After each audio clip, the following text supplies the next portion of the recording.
పూర్వమందు మీరు చీకటయ్యుంటిరి, ఇప్పుడు ప్రభువునందు వెలుగై ఉన్నారని మనం చూస్తూ ఉన్నాం. ఎఫెసీయులకు రాసిన పత్రికలో పూర్వమందు మనము చీకటి అంటే మన బ్రతుకులు ఎలా ఉన్నాయంటే చీకటి, అంధకారము, సాతానుతో శోధించబడుతూ, సాతానుతో నల్లగొట్టబడుచు ఎంతో వేదన, కృంగిపోయిన జీవితము, పనికిరాని జీవితము, వేదనతో కన్నీరు కారుస్తున్నటువంటి జీవితం. అయితే ఇప్పుడు ప్రభువునందు మీరు వెలుగై ఉన్నారు. ప్రభువు ఎవరంట? వెలుగై ఉన్నాడు. ఆ వెలుగులో మనల్ని నడిపించాలని ప్రభు కోరిక. కనుక ప్రభువునందు ప్రియ సహోదరులారా, వెలుగులో నడిచిన వాడు గుంటల పడడు, చీకటిలో నడిచిన వాడు గుంటల పడవచ్చు, లేకుంటే ఇంకా అనేకమైన ప్రమాదాలు కూడా జరగవచ్చు. అందుకే ప్రభువునందు మీరు వెలుగై ఉన్నారు గనక మీరు వెలుగు సంబంధులు. వెలుగు సంబంధుల్లో చీకటి ఉండదు, వెలుగులో చీకటి ఉండదండి. అందుకనే మీరు ప్రభువునందు వెలుగై ఉన్నారు కనుక మీరు వెలిగించబడతనే ఉండాలి. వెలిగించబడిన వాడు అనేకులను వెలిగిస్తాడు, అనేక జీవితాలకు వెలుతురునిస్తాడు, అనేక జీవితాలను కట్టుతాడు, అనేక జీవితాలలో సమాధానం కలగజేస్తాడు. ఎందుకంటే ఇతను వెలుగై ఉన్నాడు. ఎవరినందు? ప్రభువునందు.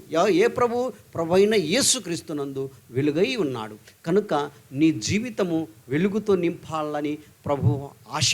కనుక ప్రభువునందు ప్రియ సహోదరులారా, పూర్వకాలపున్న ఆ చీకటి జీవితాన్ని అంతా వదిలిపెట్టండి. ఆ పూర్వకాలంలో ఉన్న ఆ పాప జీవితాన్ని అంతా వదిలిపెట్టండి. పూర్వకాలంలో ఉన్నటువంటి ఆ చీకటి సామ్రాజ్యము అంతటి వదిలిపెట్టి ప్రభువులకి రండి.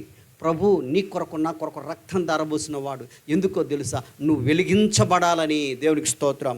నువ్వు వెలుగుతూనే ఉండాలని, ప్రభువునందు నువ్వు వెలుగుతూ అనేకులకు వెలుతురుగా ఉండాలని ప్రభు కోరిక. ప్రభువునందు ప్రియ సహోదరులారా, మనం ఒక క్యాండిల్స్ క్రొవ్వొత్తిని వెలిగిస్తాం. అది ఎక్కడ పెడతామండి? దీపస్తంభం మీద పెడతాం. ఎందుకంటే ఆ ఇంటి వారందరికీ వెలుతురు ఇవ్వాలని. అలాగని నువ్వు వెలుగై ఉన్నా నీవు అనేకులు వెలిగించాలి. మోడుబారిపోయిన జీవితాలకు చిగురింప చేయాలి. ఎందుకంటే నిన్ను వెలిగించినాడు ప్రభు. ఆ వెలిగించిన ప్రభు కొరకు నువ్వేం చేస్తున్నావు? అనేకులు వెలిగిస్తున్నావా? అదే దేవుని కోరిక, అదే ఆయన ప్రశ్న.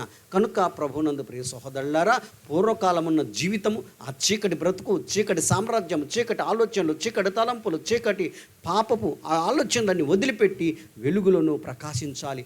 దేవుని కోరిక. ఇప్పుడైతే ప్రభువునందు నువ్వు వెలుగై ఉన్నావు. దేవునికి స్తోత్రం. ఎంత మంచి మాట అండి. ప్రభువునందు నువ్వు వెలుగుతూనే ఉండాలి. నీ జీవితాంత కాలము వెలుగుతూ అనేకులకు వెలుగునివ్వాలని ప్రభు ఆశ.